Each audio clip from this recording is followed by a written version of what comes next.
Hi tears, இந்த வாரம் Sunday எங்களுக்கு ரொம்பவே ஸ்மூத்தாக போச்சு. உங்களுக்கெல்லாம் சண்டே எப்படி இருந்தது அப்படின்றத சொல்லுங்கள்.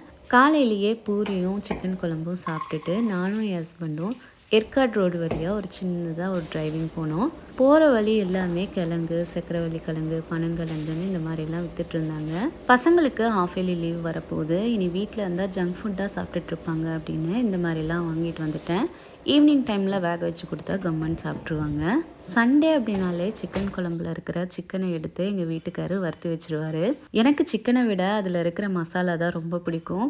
அதனால் மசாலாலாம் கொஞ்சம் சேர்த்து போட்டு செய்வார். சிக்கன் வறுத்ததுக்கப்புறம் சட்டிலையும் கரண்டிலையும் மசாலாலாம் ஒட்டியிருக்கும் இல்லையா, அது எனக்காகவே எடுத்து வைப்பார். அதில் ஒட்டியிருக்கிற எல்லாத்தையுமே வலித்து சாப்பிட்டுட்டு தான் சிங்க்லேயே போடுவேன். இந்த மாதிரி சின்ன சின்ன விஷயம் தான் லைஃப்பில் எங்களுக்கு தேவை. ஸோ ஒய்ஃபை சந்தோஷப்படுத்தணுன்னா பெருசாக செய்யணும்னு நினைக்காதீங்க. சின்னதாக நாங்கள் எதிர்பார்க்குறத செஞ்சாலே போதும்.